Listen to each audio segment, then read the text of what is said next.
Bonjour à tous, Simon Vesperini, Dobry dzień. Je vous retrouve aujourd'hui dans le centre de Minsk, en fait à côté du vieux Minsk. Et il faut savoir, je fais juste une aparté, que la ville de Minsk a été détruite à 80-90% pendant les bombardements de la Seconde Guerre mondiale. Donc en fait, même quand on parle du vieux Minsk, il n'est pas vieux. Il reste une ou deux bâtisses, dans l'ensemble, tout a été reconstruit, tout a été rénové. C'est une des plus vieilles villes d'Europe, mais ce qu'on y voit, tout est récent, tout a été reconstruit récemment. Et c'est ça qui m'a amené, alors bizarrement par un cheminement de l'esprit, à penser aux rénovations en immobilier et le coût des rénovations. Honnêtement, pendant des années, j'ai fait des visites évidemment de biens et j'ai entendu des gens se projeter sur des dépenses. Et très sincèrement, je pensais que c'était de la mauvaise foi de leur part, qui gonflaient volontairement le coût projeté des rénovations qu'ils allaient mettre en œuvre, de façon à justifier une négociation et une baisse de prix. J'ai vraiment considéré ça pendant des années. Et ce, jusqu'à il n'y a pas très longtemps en fait, où j'ai fait une visite avec un ami, quelqu'un qui, je sais, est de bonne foi. Alors, je me souviens plus exactement des chiffres, mais grosso modo, je crois qu'on parlait d'un appartement de 30 mètres carrés, sur lequel il projetait 50 000 € de travaux. Et j'ai tenté de lui dire que non, c'est pas justifié, c'est énorme. Mais non, pour lui, c'était le vrai prix, pour lui, c'était normal. Et je me suis trouvé aussi avec un gestionnaire de patrimoine, qui sont des gens qui savent ces choses-là, sur une visite, sur une villa. Et de même, le coût des travaux projetés était juste immense. Donc que vous soyez déjà propriétaire, vous pensiez à rénover, modifier certaines choses, ou que vous soyez sur le point d'acquérir pour faire un placement locatif ou simplement pour vous, votre résidence principale, suivez bien cette vidéo jusqu'à la fin parce que réellement elle va vous permettre d'économiser potentiellement beaucoup d'argent. On va faire un point de combien coûte réellement une rénovation et on va voir aussi que ce prix peut différer selon la ville, selon la zone, selon la région. Вернуться домой. Donc nous disions, cette vidéo va vous permettre de vous faire une idée des coûts réels d'une rénovation, qu'elle soit légère ou totale. Et ça va vous permettre, que ce soit alors dans le cadre d'un investissement locatif, bien sûr de dépenser moins et donc d'augmenter votre rendement en rapport, ou simplement si c'est votre bien pour vous, tout bêtement de dépenser moins cet argent, peut-être d'en faire autre chose de plus constructif, dirons-nous, pour rester dans le domaine de l'immobilier. Donc vraiment, pour bénéficier de conseils comme celui-ci, abonnez-vous à cette chaîne. Et si vous voulez aller encore plus loin, c'est-à-dire avoir des choses plus précises, plus pertinentes et qu'on ne partage pas en public, à ce moment-là, je vous attends dans mes contacts privés, dans le lien qui est dans la description de la vidéo. Donc sur le site prixtravaux.com, mètrecarré.fr.com, quelque chose comme ça, on nous donne pour la moyenne des prix de la rénovation en 2020, les prix constatés sur devis, 700 € du mètre carré en moyenne. Alors là-dedans, il faut bien faire un distinguo entre ce que l'on appelle la rénovation et la rénovation lourde. C'est-à-dire que quand on vous dit « j'ai acheté un appart, il est à rénover », ce que les gens veulent dire, c'est qu'il faut refaire les sols, il faut les murs, la salle de bain, la cuisine, l'électricité, peut-être la clim. C'est de la rénovation dite de seconde œuvre.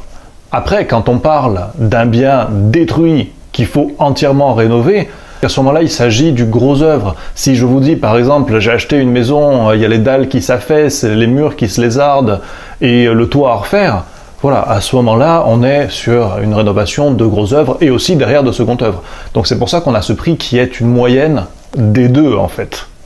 Mais plus précisément, en France, en 2020, pour une rénovation dite légère, donc c'est refaire la salle de bain, refaire la cuisine, c'est mettre aux normes une installation électrique, c'est rajouter une clim. Là, on a un prix moyen entre 200 et 400 € du mètre carré.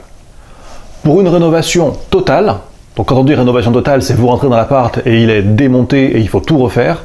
Rénovation totale, donc salle de bain, cuisine, les sols, les murs, éventuellement abattre des cloisons, en monter d'autres, refaire l'électricité, refaire la plomberie, installer une clim réversible s'il n'y en a pas, changer les menuiseries, c'est-à-dire les fenêtres si on n'a pas de double vitrage. Voilà, là on est sur de la réno totale. Les prix évoluent en France en 2020 entre 400 et 800 €. Si on est sur une rénovation dite de gros œuvre, c'est-à-dire vous avez acheté une maison et comme je l'ai dit tout à l'heure, la maison elle est pétée, elle est cassée en deux, il y a des soucis avec les dalles qu'il faut peut-être réagréer, il y a des lézardes dans les murs, il y a la toiture qui s'affaisse, voilà, on en est à ce point-là. Il y a le jardin qui est totalement en vrac et il faut vraiment y faire quelque chose. Et après, évidemment, rajouter à ça le second œuvre, on est sur des prix qui avoisinent en fait ceux de la construction. Hein. Et là, on va être entre 1000 et 1500 euros du mètre carré, toujours de moyenne constatée en France en 2020. Mais les moyennes sur la France, elles ne vont pas vous servir à grand chose, parce que vous n'habitez pas en moyenne sur la France entière. Vous habitez sur des zones précises. Et il faut bien comprendre qu'il y a une corrélation directe entre le coût de la construction et la valeur vénale des biens sur la zone. C'est-à-dire que si on construisait pour 3000 euros du mètre sur une zone reculée de campagne où l'immobilier se vend à 1600, 1700 du mètre, bah, faites le calcul, absolument personne ne construirait. Idem, si on rénovait pour 1500 euros du mètre sur une zone où l'immobilier vaut 1700 euros du mètre, bah, personne ne ferait aucune rénovation. À chaque fois qu'on ferait une rénovation, on se mettrait dedans. Donc on va aller un petit peu plus loin et on va regarder les valeurs constatées selon les différentes zones. Et on va le voir, en général, on se trouve largement en deçà de ce que les gens projettent. Quand ils arrivent quelque part, ils regardent une salle de bain, ils disent « Oh là, la salle de bain elle est vétuste, il y en a pour 10 000 euros là !» Parce que ça, sincèrement, c'est du vécu, hein. Ce sont des années de vécu. Les gens arrivent quelque part, « Oh, mon Dieu, il y a l'électricité à refaire, ah ouais, il y en a pour 10 000 euros. Il y a le sol, bon, 20 000 euros. » En fait, ils sortent des chiffres du chapeau comme ça, mais sincèrement. Alors, on va pas se mentir, certains sont de mauvaise foi et ils veulent juste dire « Le prix n'est pas justifié, je veux baisser le prix. » Mais il y en a beaucoup, et je les pense réellement de bonne foi, c'est juste qu'ils ne savent pas.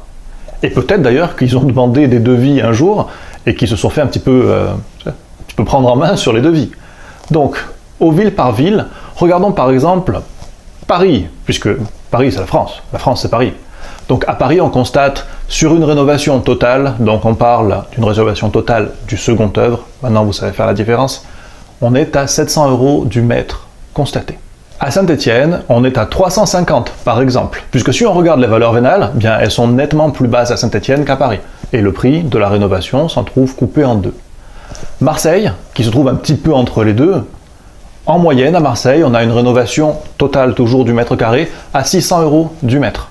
Donc on voit bien que les 1000 euros du mètre sur lesquels les gens se projettent souvent, même à Paris, ils sont trop élevés.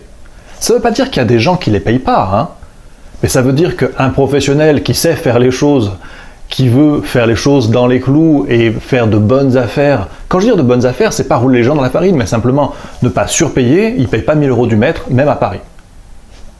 Et là je vous vois venir. Et en Corse alors ? Et en Corse ? Bien, en Corse, si on prend toujours en rapport aux valeurs vénales, on va se trouver dans des prix de la rénovation au mètre carré qui vont évoluer entre 4 et 500 euros du mètre, toujours sur une rénovation totale. Moi qui sais le faire, j'arrive à tomber un petit peu plus bas, en respectant les artisans, hein, mais simplement, voilà, je sais économiser sur les matériaux, je sais mettre de l'argent là où il faut et ne pas le mettre là où il ne faut pas. Oui, c'est ça. Grosso modo, quand vous rénovez, il faut le faire avec bon sens. C'est pas la peine de mettre le plus cher partout. Mais à l'inverse, si vous mettez le moins cher partout, bah, vous faites un truc dégueulasse. Hein. Donc c'est comme quand vous vous habillez, vous voulez être smart, vous voyez. Mais ma foi, je digresse totalement.